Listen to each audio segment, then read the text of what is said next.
I know what you're looking at. I know what you're looking at. You're looking at that funky, fresh new haircut. Now, you know I got to do a little tooting on my horn. Got to do a little tooting on my horn. You know, I used to go to a professional barber. You used to hear me mention I would go to a professional barber an average of once every 3.5 to 5 weeks. 3.5 to 5 weeks. But since this pandemic broke out, guess who's been cutting their own hair? That's right. Your favorite dating coach, Alan Roger Currie, has been cutting his own hair since, I think, March? Yeah. Starting with, I want to say, late February, early March, up until now, yours truly has been cutting his own hair. Now, it's not quite as sharp and clean as precision as my professional barber, but if my professional barber haircuts on a scale from 1 to 5 was a 5.0, my haircuts have been no less than a 4.5. They've been no less than a 4.5. Yeah, I think you can see my barber does a better job of tapering my hair on the sides than I do. But anyway, this is not a hair-oriented YouTube channel. This is a dating advice YouTube. Now, I know y'all didn't expect to see me 2 days, so you know what that means. You know what that means. Since I'm coming back 2 days in a row. That means this is my next to last video. This is my next to last video for the next 5 weeks. Yep. After today, I will be only doing one more video between now and Monday. It could be as early as tomorrow, or it could be as late as next Monday. But after today, I'm only doing one more video. Yep, one more video this month. I said it and I'm holding to my word. Yep, I'm only doing one. After today, I'm only doing one more video. It's either going to be tomorrow, Thursday. It could be Friday, could be Saturday, could be Sunday. And at the latest, it's going to be Monday. But starting with Tuesday, September 1st, you're not going to see me on YouTube. I know a lot of people don't believe me, but this time I'd actually be willing to bet money. You're not going to see me on YouTube. The earliest you're going to see me on YouTube after Monday would be October 1st. More than likely, it's probably going to be more like October 5th or October 6th, but it could be as early as October 1st. But I'm not going to be on YouTube the entire month of September, again, primarily because of the birth of my child. Because of the birth of my child. And when it comes to preparing for that, I don't want any distractions. I don't want any distractions. YouTube sometimes can be a distraction, and I just simply don't want any distractions. But again, I will be uploading some degree of Patreon exclusive content in the month of September, and I will be still doing my 2 live streams for my Patreon subscribers in the month of September. So Patreon subscribers will still be taken care of. But all you guys who are just strictly YouTube listeners and viewers of mine, you're going to miss me. Even my haters and critics. Don't lie. Even if you're a hater or critic of mine, you're going to miss me. I guarantee you will. You're going to miss me. And speaking of haters and critics, they still coming. They still showing up in my comment section, even though I'm deleting a lot of the comments. And they're still showing up in my, email inbox or some other kind of way people communicate with me. Now, I just mentioned in my yesterday's video, and I did a video before, the top 5, what I call my top 5 dumbest and or most highly invalid criticisms and counterpoints and challenges to my Mode 1 approach. There's been more than 5 in general, but I would limit those to my top 5. And well, quick side note, I mentioned in yesterday's video, I said of those 5 challenges, criticisms, counterpoints, that other dating coach, yeah, you know, Feliciano T. Collins, aka his pseudonym Alpha Male Strategies, I had mentioned that he promoted 2 of those 5 challenges, which was challenge number 1, which was if you use mode 1, you're going to leave pussy on the table. And challenge number 2, which is if you use mode 1, you're going to risk being arrested at maximum or at minimum fired from your job. But a large number of my followers ended up writing me and pointing out, they said, no, Alan, you didn't criticize AMS enough. Actually, if you read AMS's 2 books, he highlights 3 of those 5 challenges. And technically 4. Some followers said as many as 4 of those 5. At minimum, 3 of those 5, not just 2 of those 5. Yeah. A lot of my followers pointed out, they said AMS has highlighted challenge number 5, which is mode 1 only benefits guys who are exceptionally charming, persuasive, and smooth and seductive. And that's actually true when I think about it. He said that one time on O'Shea. Yeah, he said that one time on O'Shea's channel. Yep, so that's true. And he's emphasized challenge number 4, which is that mode 1 only benefits guys that are good looking. That mode 1, yeah, I've heard him say that out of his own mouth. Matter of fact, again, it was on O'Shea's show. He said that on O'Shea's show, and he said it on his own channel before. He said basically that he believes that mode 1 only benefits guys who are 7s, 8s, 9s, and 10s. Yep, that's what AMS said.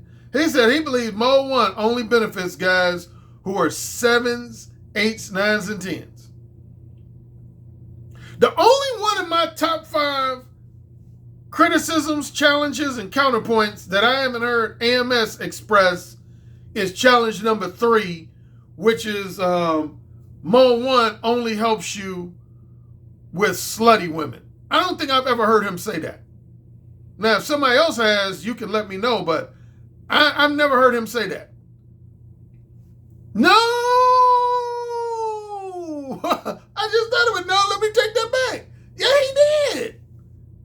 So he's covered all 5 of those. I just thought about it. I was going to give him a pass on challenge number 3, but he has. If you remember when I was talking about the very first time AMS and I got into a major debate about my dating advice was back in October of 2017, almost 3 years ago.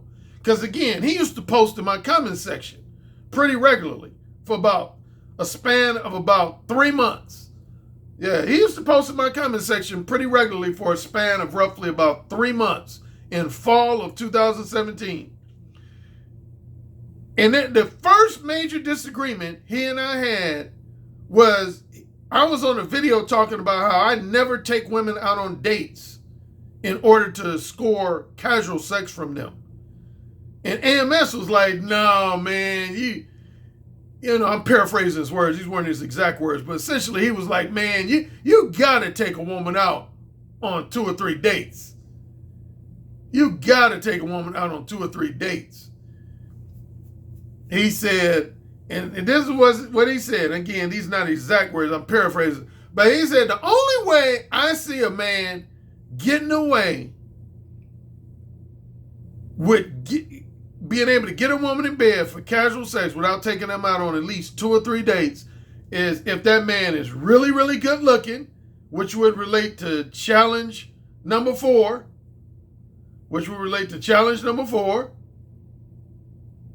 Second thing he said is if a man is exceptionally charming and seductive, which relates to challenge number 5, counterpoint number 5. Then he went on to say, he said, if a man is not those two things, good looking or exceptionally charming and seductive, then the only type of women I see him getting in bed is women who are unattractive, ugly, unattractive, or women that are highly promiscuous, slut types. Yep, I remember that. He said if a guy's not really good looking or exceptionally charming and seductive, the only women I see him getting in bed without taking a woman out on 2 or 3 dates is a woman that's either ugly or super slutty or extremely slutty, which would cover challenge counterpoint number 3. So AMS has covered all 5 of those frequently expressed counterpoints. But in his defense, I'm going to defend him. He ain't the only one. He's probably one of the most notable people who have expressed all 5 of those counterpoints, but he's by no means the only one. There's a lot of other dating coaches and PUAs and just guys in the manosphere who have expressed at minimum 2 of those 5 counterpoints and as many as all 5 of those counterpoints. But speaking of those 5 counterpoints, since I'm still getting feedback, like just yesterday, I had somebody write something in my comment section. You probably won't be able to see it because I think I deleted it because he said a few insults of me and I didn't like it.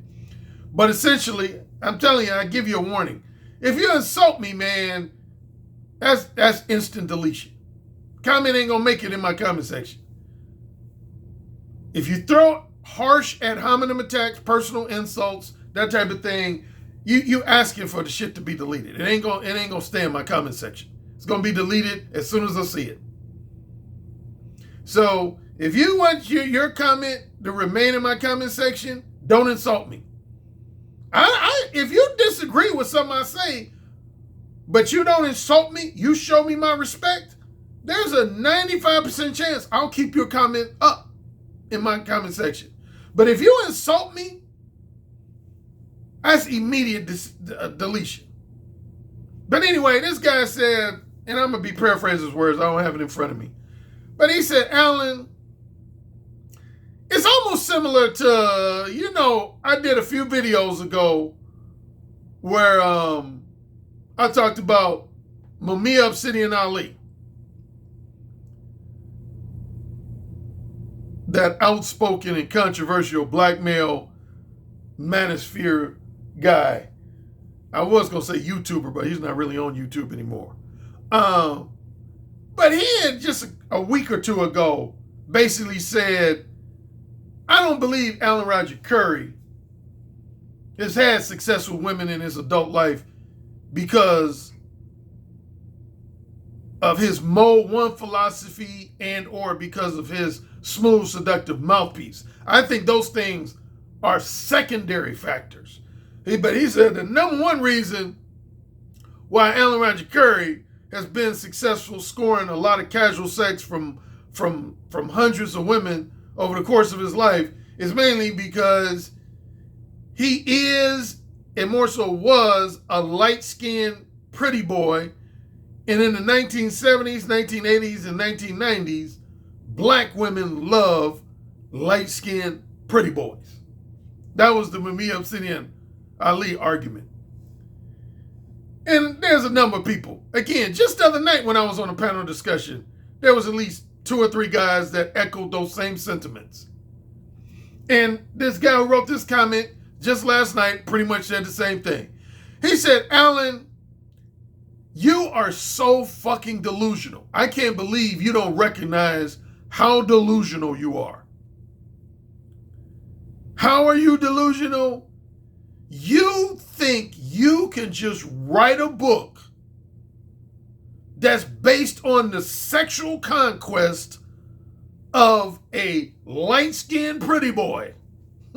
People love to throw out that term in these recent weeks. That's what this guy said. He said, you think you can write a book that discuss the exploits and sexual conquest of a light-skinned pretty boy? Matter of fact, this comment went as far as to call me Mickey Free with a mustache. That's what he called me. Some of y'all young guys wouldn't know who that is. Mickey Free is a guitarist. He's not even black, actually. Mickey Free is not even black. He's Native American. He's Native American. He used to be real tight with Prince. He was featured in a Dave Chappelle skit about Prince playing basketball. But in the 80s, he was one of the quintessential light-skinned pretty boys of the decade. Yeah, along with guys like El DeBarge and Howard Hewitt and Morris Day and who else?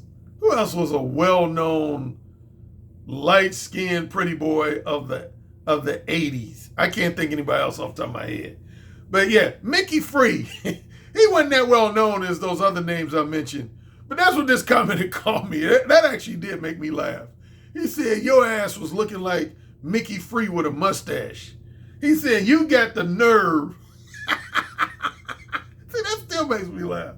He said, you got the nerve to write a book and think that your unique exploits and sexual conquest can apply to all black men, when you know damn well that if a man is super dark skinned or just generally unattractive, that the shit you say in your book is not going to work for them. He was basically like, oh, I thought I turned off my desktop. Hold on a second. He said, again, I'm paraphrasing some of this, but he basically said, you ought to be ashamed of yourself. He was basically like, he summed up by saying, Alan, I would be willing to give you a pass if you presented your book as a memoir. He said, if you would have wrote your book, Mo One, and your book, Who Said Again, as more of a memoir, which, on a quick side note, actually, and y'all have heard me mention this before, Who Said Again actually was initially going to be a memoir, believe it or not. Yep. That book actually initially, I first said that on when I used to be on Blog Talk Radio, I told guys that. Yeah, initially, Who Said Again actually was going to be more of a memoir than a self-help book. But anyway, this commenter, that's what he said. Now, interesting enough, here's where he did give me some props. And I've had a lot of guys do this. I've talked about this before. There's some guys who love all four of my books. There's some guys who hate all four of my books. But then you get this interesting group in the middle where there's two of my books they like, but two of my books they dislike. And this commenter who I'm talking about, he falls in that category. He said he actually respects my book, The Possibility of Sex. He said he respects that book. And he said he respects the Beta Male Revolution. And I have quite a few guys like that. They'll say that to me. They'll say, Alan, I like your book, The Possibility of Sex and the Beta Male Revolution, but I don't like AMS isn't actually in that category. Yep, AMS is actually in that category. He said that one time on a video. He gave me props for The Possibility of Sex and the Beta Male Revolution, but he said he called Mo One and Who Said Again a piece of trash. Yep, he called both of those books a piece of trash. But anyway, that's what this commenter said. He said, I'll give you props and respect for your book, The Possibility of Sex and the Beta Male Revolution, which means he did read my books. So I give him that much. He must have read my books. Or he just knows about them from me talking about them, but it sounds like he owns my books. But yeah, he said, you should have presented Mo One and Who Said Again as more of a memoir than a self-help book, because he said, again, I don't remember all his words, so I'm starting to paraphrase, but basically he was like, the only guys, the advice you give in Mode 1, and who said again is going to help, is guys that are really, that women consider to be really, really handsome, really, really sexy, you know, model looking type dudes, movie star look type dudes. He said that's the only type of guys. Basically, challenge counterpoint number 4. Challenge counterpoint number 4. He basically was echoing that. And I've covered this whole looks issue. Like, me and C Boogie had a spirited debate about the importance of looks. I did like about 2 or 3 videos with C Boogie about looks earlier this summer. And then even just in the last couple of weeks, I've done 2 and as many as 3 covering the whole looks issue. But here's what I'm going to do. Here's what I'm going to do. Since so many guys, particularly this summer, even though in general I've been getting this shit literally as far back as the 90s. Yeah. Most people don't know, man. They think all this haterade I get and all these challenges and people offering challenges, criticism, counterpoints, a lot of guys think this is just strictly a YouTube thing. No. Almost all of these comments I get from guys trying to undermine the validity and effectiveness of my Mode 1 approach, this shit's been going on literally since the mid to late 1990s when I was living in Los Angeles. Yep. Matter of fact, I ain't gonna go into too long a story, but there's like 2 or 3 times when I was living in Los Angeles, man, I almost got into a fight that started with an argument and heated debate about my Mode 1 approach. Yeah, I almost came to blows with I remember one was a friend of my roommate. Yeah, there was a guy who was a friend of one of my roommates. I had a roommate in LA, and one of his friends, man, he started saying that Mode 1 was disrespectful and rude and all this shit. And we started, kind of having a back and forth, and it got real heated to the point where my roommate had to separate it. We got real heated. We was probably about 5 minutes away from coming to blows. Yeah, we was probably about 5 minutes away from coming to blows. I told y'all about when I had a speaking engagement in Chicago in 2006. There was another guy, big dude. He was actually a big dude, big 6'4", 6'5" dude. No, we got into a heated argument that could have went way left and could have resulted in us coming to blows. So yeah, man. There's been at least a handful of times, man, where I've had heated arguments with people about my Mode 1 approach to the point it literally was a few minutes away from coming to this.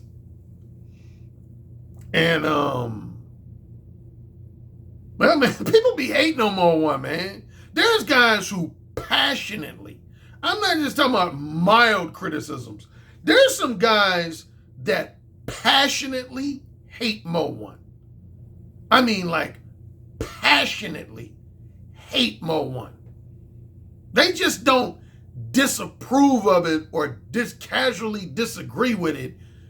There's at least a small percentage of guys that literally hate my Mode 1 approach. I mean, they like passionately hate it. They like literally like almost wish it never existed. And I'm not even saying that jokingly, man. There's some guys that passionately hate Mode 1.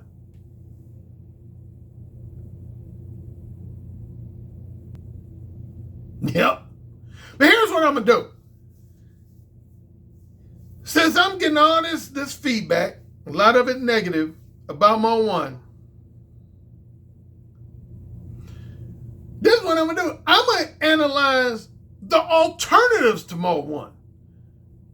Because I did a video similar to this before, so this kind of technically be my second time doing this. At least my second time doing this.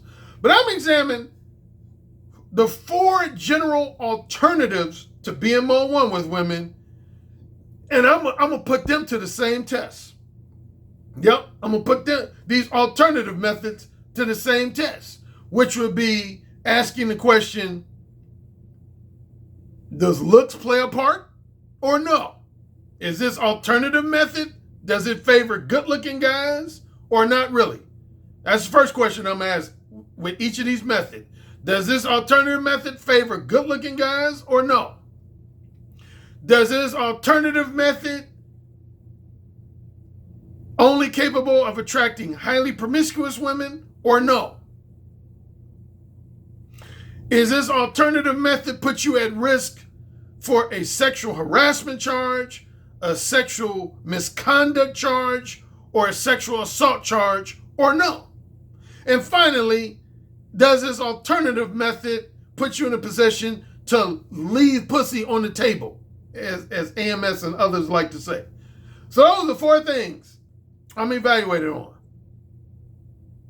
I'm ignored counterpoint number 5, which is Mo 1 only benefits guys who are exceptionally smooth, charming, persuasive, and seductive. Because that really only applies to Mo 1. So, yeah, I mean, I'm going to be real. That only applies to Mo 1. So I'm going to push that one to the side. But the other 4 counterpoints, I'm going to evaluate these other 4 methods by asking those same 4 things. Okay? Ready? Let's begin. Let's start with alternative method to Mo 1, number 1. Alternative method to my Mo 1 approach, number 1. Alternative number 1 is wait for women of interest to approach you first and express an interest in sharing your company in either a romantic manner, which would mean you're going to spend time with it both sexually and non-sexually, or a strictly sexual manner. As you know, I have a name for that. I call that, within the parameters of my teaching, I call that mode 0. I would call that mode 0. Yeah, when a woman approaches you first, initiates the conversation with you first, and expresses interest in you first, I call that a mode 0 situation. But yeah, this is pretty much self-explanatory. This would fall under the category of either looks game, money, fame, and status game, and or masculine energy game, otherwise known as nonverbal game or subcommunication game. Many men who are entertainment industry celebrities and professional athletes subscribe to this method of connecting with women, particularly for short-term non-monogamous casual sex. With this form of game, there is very little, if any, chance of a man experiencing any sort of blatant or harsh rejection from a woman. Yeah, I did at least 2 videos on this alternative before. And okay, I'm gonna start with my 4 questions. Each method I'm evaluated by asking the 4 questions. Number 1 question: does this alternative method highly favor guys who are good looking or not necessarily? I would argue that it does. The 2 guys that this method favors is either guys that are good looking, or if not good looking, guys who are famous, rich and famous. That's the 2 types of guys that this method favors the most. Is either guys that are very good looking and have a high degree of masculine sex appeal, good looking and or that have a high degree of masculine sex appeal, or secondly, it favors guys that are rich and famous. Certain guys that are rich and famous. Yep. So honestly, man, if you're not a guy who women consider to be good looking and or sexy, or you're not a rich famous celebrity, this method ain't gonna help you. 90% chance this method ain't gonna help you. Real talk. This method ain't going to help you. Second thing I'm going to ask is this method most likely to only attract highly promiscuous slut types or not necessarily? Half and half on that. Half and half. Now, I wouldn't say you're going to only exclusively attract highly promiscuous type women with this method. You could, yeah. Actually, the one time you could say I used this method for hooking up with women for the upteenth time was my senior in high school. My senior in high school, this was the method I used my senior in high school. My senior in high school, I didn't pursue women my senior in high school. Every woman that I fucked my senior in high school, they came to me. They approached me first. So yeah, I've actually used this method my senior in high school, and I can't say that it only attracted slut types. But, okay, third way I'm evaluated. Would this method put you at risk for a sexual harassment charge, a sexual misconduct charge, or a sexual assault charge? I would say 98, 99% chance, no. 98, 99% chance, no. Unless you were to do something crazy after the woman approached you. You know, unless you were to do something crazy, like say a woman approached you first and she expressed that she just wanted to have regular sex with you, like say vaginal intercourse, but you took it upon yourself to want to have anal sex and she was against that. You know, so yeah, you could conceivably become more aggressive even though she approached you first and pretty much threw you the pussy. But in most situations, I would say no. In most situations, I would say no. And then the final one, does this method put you at risk of leaving pussy on the table? Yes, very much does. Yes, it does. No doubt. Why? Because not every woman who is interested in having sex with you is going to make the first move on you. I can guarantee you that. I'll bet you $50,000 on that. I literally will bet you $50,000 on that. Not every woman who's interested in having sex with you is going to, I feel a little something on my leg. Sorry about that. Yeah, I know starting with my high school days all the way up until now, not every woman who's interested in engaging in sex with you is going to be confident enough and assertive enough to approach you first. Because if you think most men are afraid of rejection, multiply that times 5, or even in some cases, multiply that times 10 for women. Women are dreadfully afraid of rejection. Oh yeah. Women are, as a group, women are far more afraid of being rejected by men than most men are as a group of being rejected by women. Women hate to be rejected. Women hate to be rejected. Women hate to be rejected. Whether it's for a relationship or if their interest is casual sex, they hate to be rejected.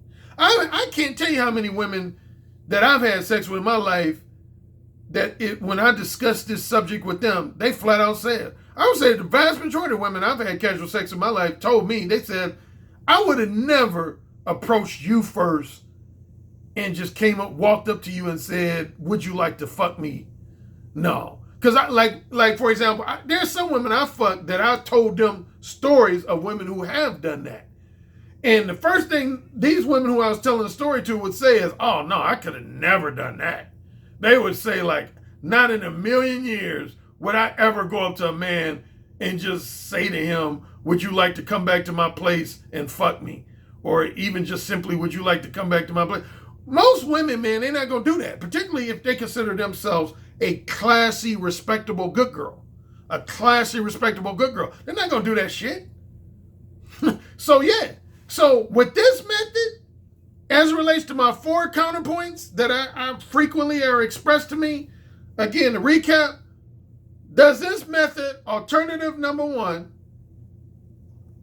does it highly favor men who are good looking, that women consider good looking and or sexy? I would say yes. At minimum, if not men who are good looking and sexy, it favors men who are rich and famous. Number 2, does it is it likely to only exclusively attract women who are highly promiscuous? I say no. Is this method going to put you at risk for some type of Me Too allegation or some type of sexual harassment, sexual misconduct, or sexual assault allegation? I say no. Is this method put you in a position to leave pussy on the table? Emphatic yes. You're going to leave a lot of pussy on the table with this method. A lot of pussy. Way more than you would by Mo 1. You're going to leave a lot of pussy on the table with this method. Okay, now on to alternative method number 2. If for those guys who don't want to be Mo 1, next alternative method number 1, here would be the most popular alternative method number 2. Tricking and or whining and dining. Tricking and or whining and dining. This would fall under the category of financial negotiation. Financial negotiation. Tricking is the informal or slang term for offering to pay a woman cash money directly in exchange for a woman's sexual companionship only. Anytime you offer to pay a woman cash money directly in exchange for her sexual companionship only, that means you are tricking. You're engaging in tricking. Technically, tricking is representative of solicitation for prostitution, which is considered illegal in many cities, many counties, many states, many provinces and regions, and many countries. Whining and dining, which is totally legal, is when you offer to purchase consumer goods and services for women, such as free meals, free clothing, free jewelry, free movies, free concert tickets, etc. And or you offer to pay a portion of a woman's living expenses. That's what a sugar daddy would do, such as their rent or mortgage payments, their automobile financing or auto insurance payments, their monthly utility bills, etc., in exchange for either a woman's sexual companionship only or in exchange for both her sexual and non-sexual companionship. Yeah, whining and dining, again, is what most guys who operate as a sugar daddy or what's also known as a financial sponsor do. Yeah, so that's a very common and very popular alternative method for connecting with women, other than my Mo 1 approach and other than waiting for women to just throw the pussy at you. Okay, I'm gonna give it the same test. Let's start with the looks factor. Does tricking and or whining and dining favor men who are considered to be very good looking or considered to possess a high degree of masculine sex appeal? I would say no. No. You could be ugly as fuck and get away with tricking or whining and dining.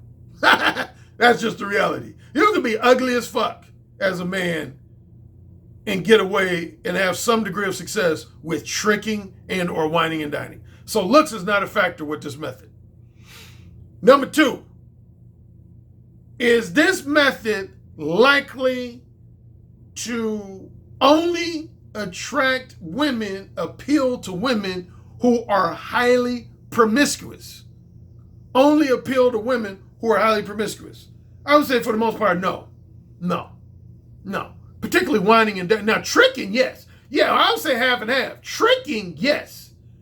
If you're resorting to tricking, 99% chance you're only going to fuck women who are pretty much sluts. Sluts and whores. That's actually what a whore is. That's what a whore is. A whore is a woman who's promiscuous but only fucks guys in exchange for money or tangible favors. That's what a whore is. So tricking, the answer would be yes. Whining and dining, no. No, whining and dining, no. Like, a lot of women who are what's known as sugar babies, they're not necessarily highly promiscuous. Yeah, a lot of women who are sugar babies are not necessarily highly promiscuous. Now, some of them are, but not all of them. So whining and dining, I would say, tricking, hell yeah. Tricking, hell yeah. Next evaluation.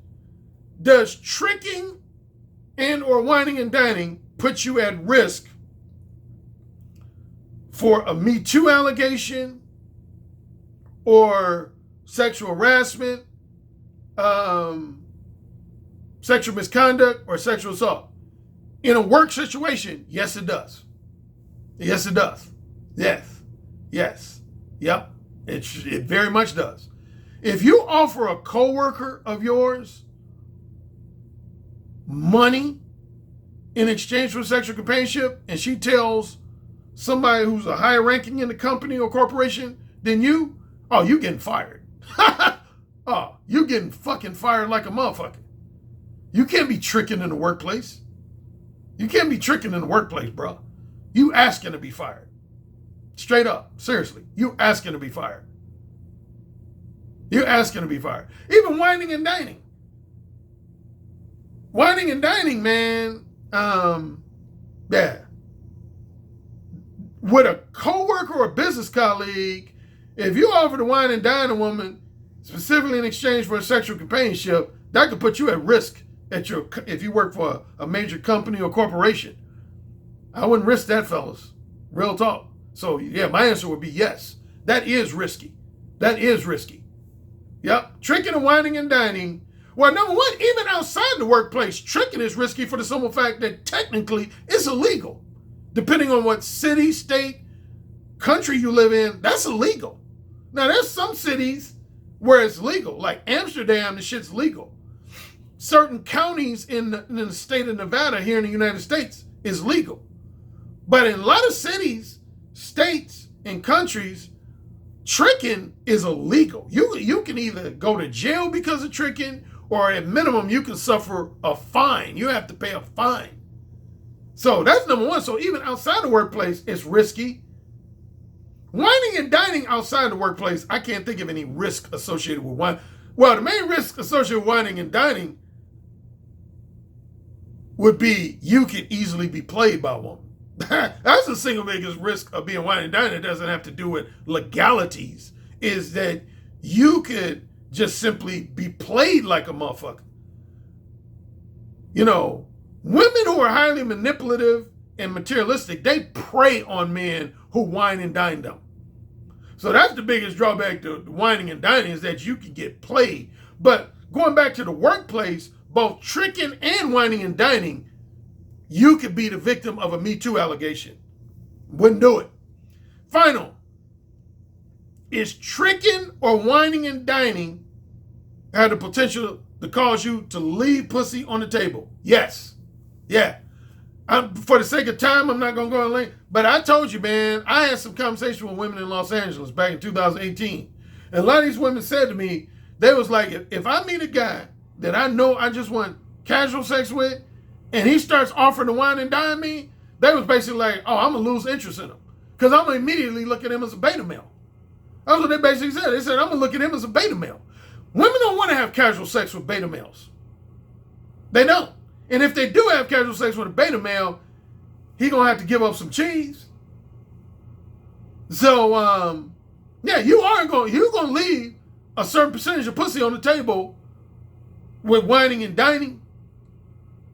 Tricking, I mean, no, I can't say you're going to leave pussy on the table with tricking. You either going to get reciprocated or rejected with tricking.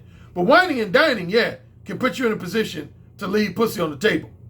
Okay? So we got two methods down, two alternative methods down, and two more to go. Now on to alternative method number 3. Evaluating the third alternative for men who have a low opinion of my Mode 1 approach. For men who have a low opinion of my Mode 1 approach. Alternative method number 3 is simply blatant dishonesty and or disingenuous and misleading behavior. Blatant dishonesty and or disingenuous and misleading behavior, otherwise known as emotional and psychological manipulation.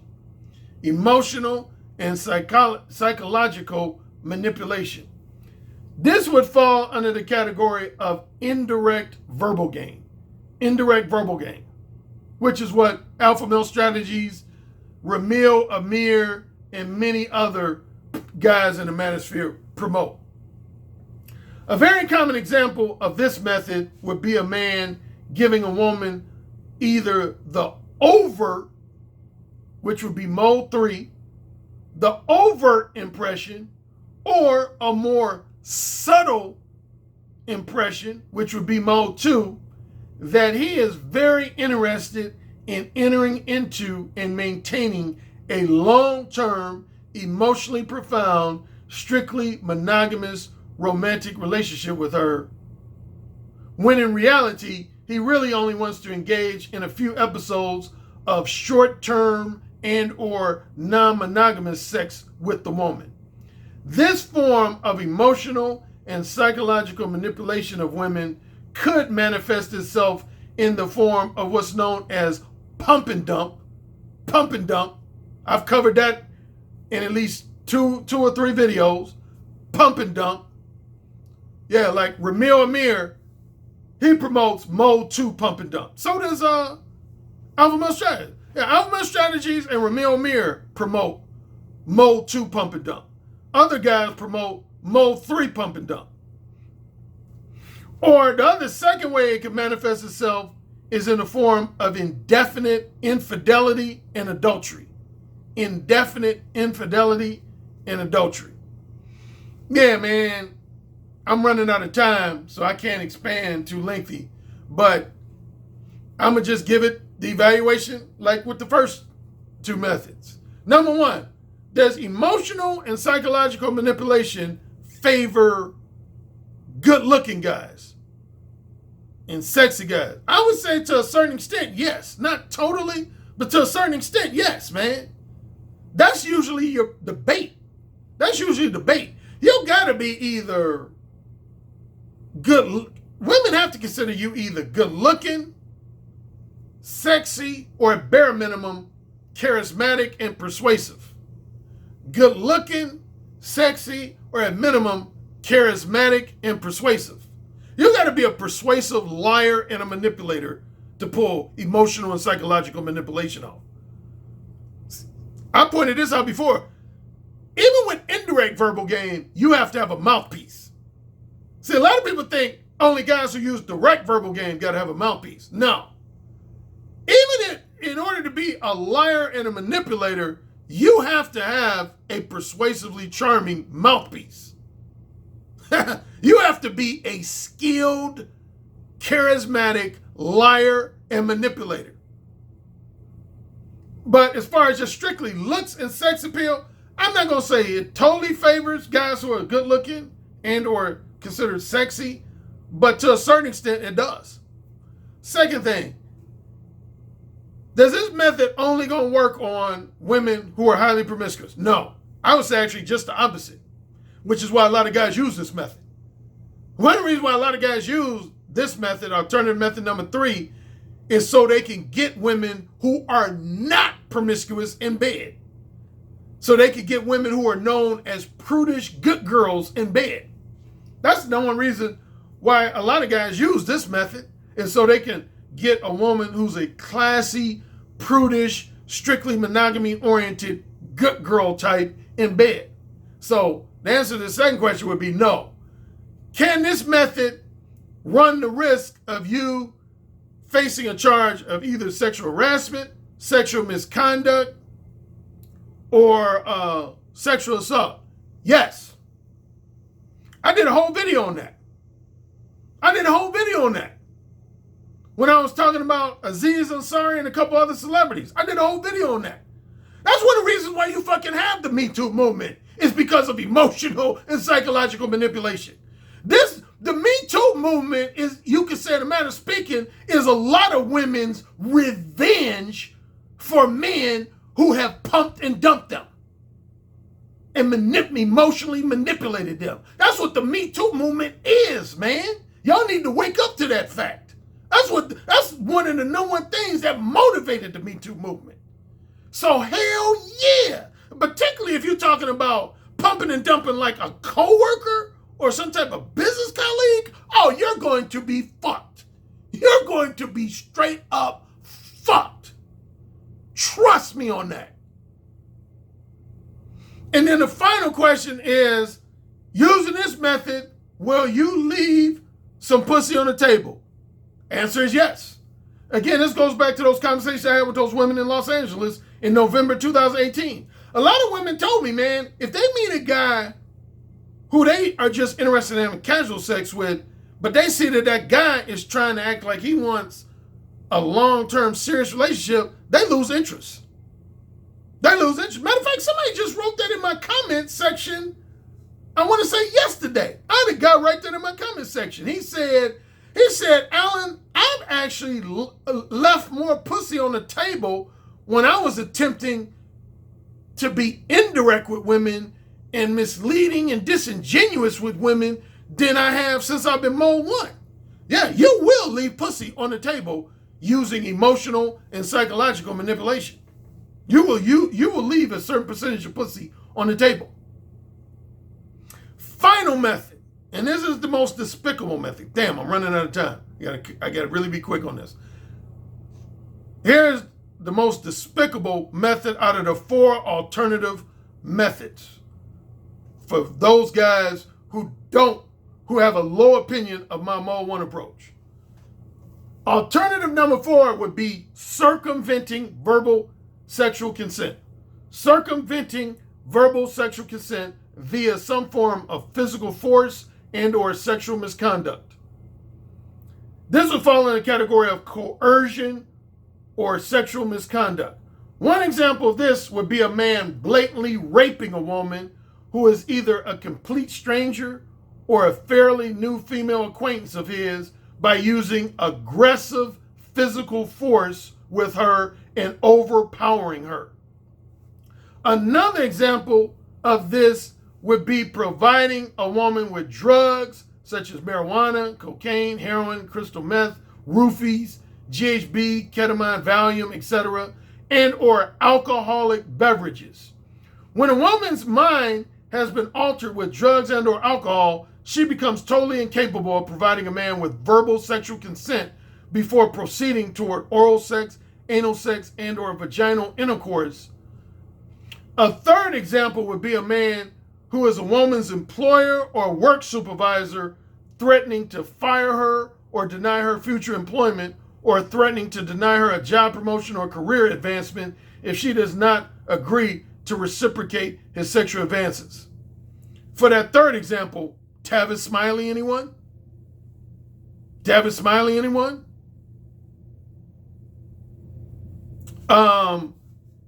There's another method that was part of the basis for the Me Too movement. I'm running out of time, so I'm gonna be quick. My evaluation. There's looks involved with this? No. This has nothing to do with a man's looks. Coercion has nothing to do with a man's looks. Because you're forcing a woman to have sex with you. It has nothing to do with a man's looks. Is it going to only lead to success with highly promiscuous women? No, because you're forcing a woman to have sex. So no. Is it going to result in do I even have to ask the question about sexual harassment, sexual assault, sexual misconduct? Hell, fuck yes. You're going to prison more than likely, and I hope you burn in fucking hell. Yeah, I said it. I hope you burn in fucking hell.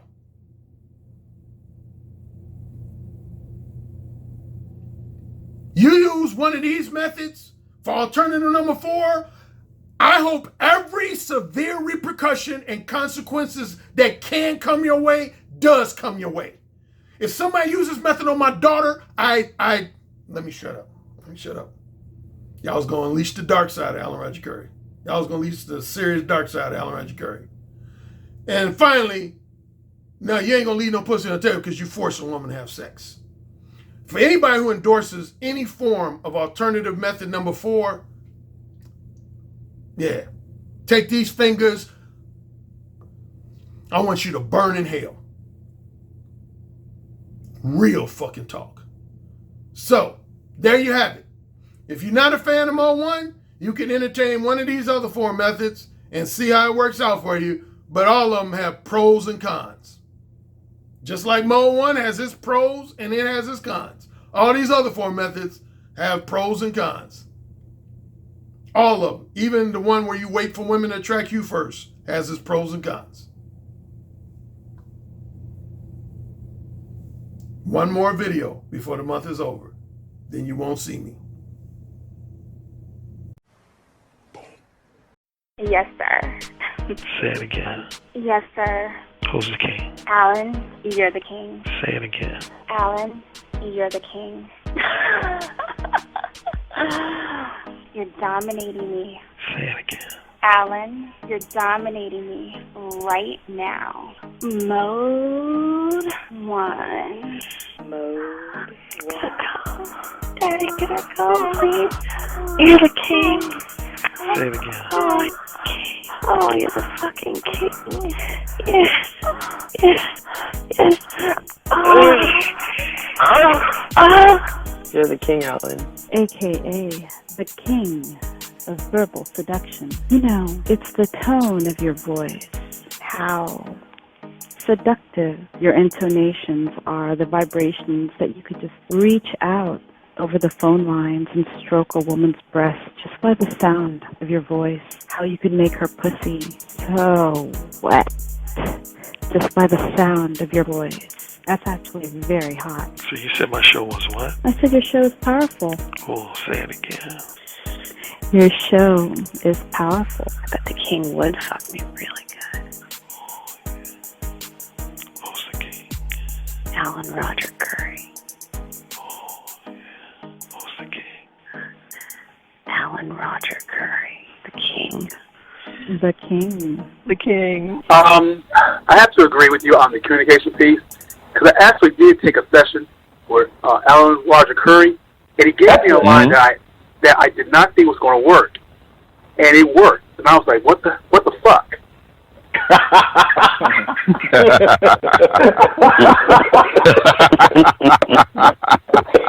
Oh my God. Man, he's the master. He's the master of the verbal seduction. He got that communication piece down pat. It really worked. Yeah. It just simply worked, and I just didn't think it was going to work at all. Some guys have natural handles. Some guys have a better natural shot, but you can always improve your shot. And sex is damn sure something you can fucking learn. Look, dude, you want to learn how to talk better? I'm hiring Alan Roger Currie to get my dirty talk game on, because it's always been something I want to get better at. Verbal seduction, man. I'm like, clearly, this guy's the Michael Jordan of seduction. Like, come on now.